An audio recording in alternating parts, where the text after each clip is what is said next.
शपथ होनी थी तो मंत्रियों के उसमें था, लेकिन वो नहीं पहुंच पाए तो अगली बार करेंगे।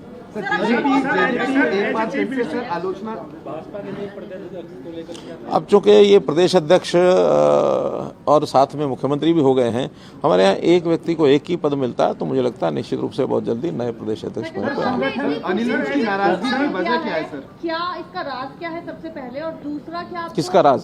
खुशी खुशी इस्तीफा दे? नहीं, हमारे यहाँ जो काम होता है बहुत खुशी खुशी होता है। और मैंने आपको पहले बताया, मैंने बहुत पहले, आज नहीं, बहुत पहले प्रधानमंत्री जी को कहा था कि कोई अच्छा व्यक्ति नेतृत्व करने लायक नई पीढ़ी में से मिलता हो तो लाना चाहिए। आखिर 8-9 वर्ष काम करते हुए जो किसी का बेस्ट होता है वो 8-9 वर्ष में यानी डिलीवर कर देता है। हम लोग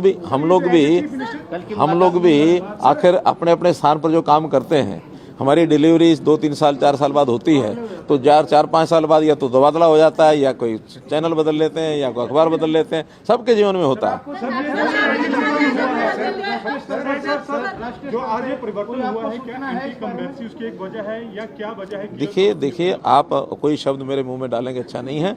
आज प्रदेश की जनता यानी इस हमारी काम को लेकर के इतनी संतुष्ट है, प्रसन्न है कि मैं आज दावे से कह सकता हूं कि हमारी 10 की 10 सीटें लोकसभा में आएंगी और आगे विधानसभा में भी हमारी पूरी फुल मेजोरिटी, जो हमारी कमी भी रह गई थी पिछली बार, कमी नहीं रहेगी, फिर से आएगी।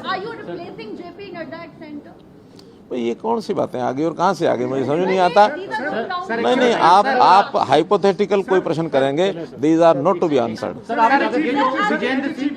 विजेंद्र सिंह गए छोड़ करके, आपको लगता है इसको पार्टी को कोई नुकसान पहुंचेगा? क्योंकि वो कह रहे हैं मेरे जाने से नुकसान होगा, आपका क्या मानना है? देखिए, जो कोई खुद काम करता है वो अपने आप को उस काम के लिए उसका औचित्य ठहराता है, लेकिन मुझे लगता है कि उन्होंने अच्छा कदम नहीं किया, क्योंकि जिस दलदल से वो निकल करके आए थे, हमने तो उस दलदल से जब वो निकले थे बाहर तो उनको कमल की एक कली के ऊपर उनको खिलाया था, और खिलाने के बाद अब वो मालूम नहीं कि बाद में फिर वो मुरझा करके वापस दलदल में जाने की उनकी इच्छा होगी तो वापस दलदल में डूब गए हैं। हम तो दलदल में से निकाल के लोगों को कमल भी दलदल में ही होता है, कि उसी कीचड़ में होता है, लेकिन कमल के ऊपर खिल करके ऊपर चढ़ना वो भविष्य का एक द्योतक होता है कि अच्छा भविष्य लेके आएंगे। लेकिन किसी का मन ही ऐसा करे कि मुझे दलदल में मजा आ रहा था, वो दलदल में मजा लेने के लिए फिर चले गए। ऐसा कोई विषय नहीं था।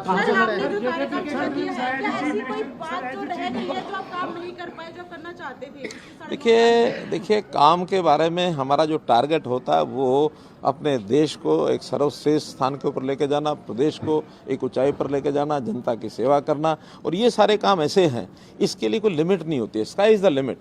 हम कितना भी कर लेंगे तब भी हम ये नहीं कह सकते हम सर्वोच्च स्थान पर पहुंचे हैं। आगे करने के लिए बहुत कुछ है। हमारे साथी नायब सिंह सैनी उन सब कामों को आगे बढ़ाने के लिए काम करेंगे, और मैं विश्वास दिलाता हूँ पूरा उनका सहयोग, जितना ज़्यादा सहयोग होगा मैं करूँगा, क्योंकि आखिर तो हरियाणा में ही काम करना है, चाहे वो कोई भी दायित्व हो।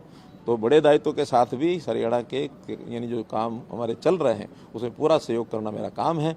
नए काम भी करने के लिए अवसर बहुत हैं। आगे 2025 से उन नए कामों को भी हम लोग मिलकर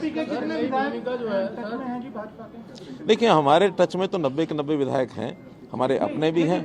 नहीं, हमारे, मैं तो 90 के 90 कह रहा हूँ, हमारे अपने भी तो हैं ही हैं, और साथ में जो इंडिपेंडेंट है, साथ में जो कांग्रेस के हैं, साथ में जेजेपी के हैं। कोई ऐसा नहीं है, खास करके जब मैं मुख्यमंत्री रहा हूँ तो मुख्यमंत्री के नाते से सबका ही संबंध होता है, अच्छा संबंध होता है। हमारे पास वो काम भी लेके आते हैं। अब सामने वालों के मनों को नाप करके वो नापेंगे क्या कर रहे हैं क्या नहीं कर रहे हैं।